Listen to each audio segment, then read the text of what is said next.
We're about to cook together an incredible lemon garlic chicken in a creamy sauce so you can have dinner on the table in under 30 minutes. Hey, I'm Laura, and on this channel I share lots of family-friendly recipes, school lunches that I've packed for my kids, and how to cook videos. So if that's your jam, hit that red subscribe button so you and I can cook together a few times a week. This lemon garlic chicken comes together in a pan, which I'm already heating up, and I've taken my chicken breasts and butterflied them. Butterflied chicken breasts is simply making them thinner so they cook faster. That right there is gonna shave 10 minutes of your time. And if you've never butterflied chicken before, don't worry, I've got a quick 2-minute video showing you how I do that. I'll link it below for you. Whenever you cook chicken, you always wanna season it well. That means at very least add salt and pepper on both sides of the chicken breast. Even though the sauce has some seasoning, it brings out the flavors.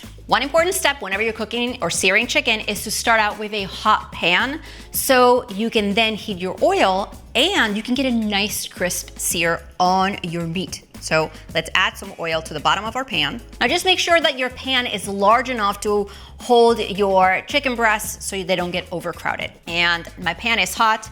My oil is also nice and hot. So let's add the chicken breast right on there. One important step when cooking chicken in a pan, if you wanna get a nice sear, is to not cover it. Now, if you have a small kitchen and you have a lot of splatter going around, you can also use a lid and basically cover it only halfway. Make sure to vent out the heat because otherwise your chicken won't get that crisp sear that we all love. Another thing is don't be tempted to lift your chicken and flip it too much. Just leave it in place for the first half of the cooking time. All right guys, so this first side is ready to be flipped. I simply take a fork, check out that beautiful sear. This is what you want from your chicken breasts, that's why it's so important to leave them in place until you flip them so they don't stick to the pan. Oh, beautiful. These are gonna cook for another 4 to 5 minutes on the other side. Now, at this point, you can totally take your lid and cover it most of the way. It's that first side that you want the entire pan to be nice and hot. So these chicken breasts are ready when you measure the internal temperature. They're 165 Fahrenheit. Remove them from the pan onto a plate so they don't continue to cook and dry out because we want our chicken breast to be nice and juicy and delicious. Now what's great about this recipe is that we are making our sauce directly in the same pan that we cooked our chicken breast in with all the little tidbits and juices, and even any juice from the plate is gonna go back in there. It's gonna be amazing. Let's heat the pan back up and I'm gonna add some butter. Melt our butter real quickly. We don't wanna brown it. As the butter is melting, let me quickly chop this shallot. You can use shallots, they're a bit milder, or a little bit of an onion. You don't need a lot, it's just enough to give our sauce some flavor. If you don't have either, you could use some onion powder, you're good to go. I used to think that making these types of sauces was difficult because they just sounded so fancy, when in truth, you're just throwing the ingredients in the skillet and you're upgrading your dinner just like that. So let's add the shallot or onion in the pan. Let's toast it up, cook it down for about a minute, soften it up before we add our garlic in there.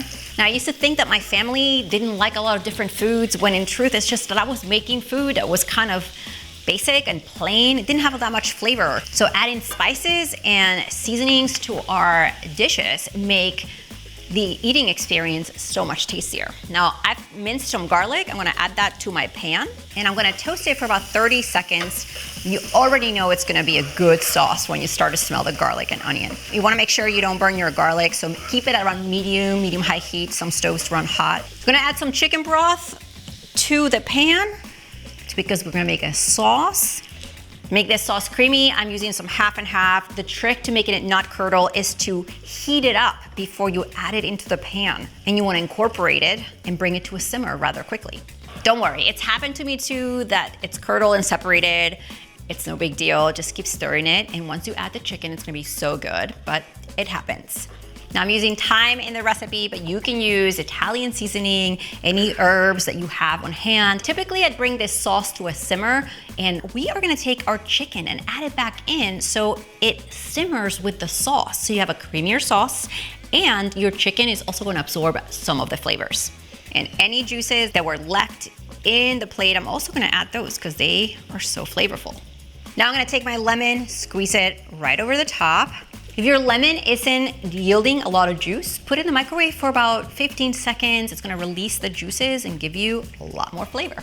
Gosh, it smells so good. I'm gonna reduce the heat to low, put a lid on it, and let it simmer for about 10 minutes so our sauce thickens while I clean all this up.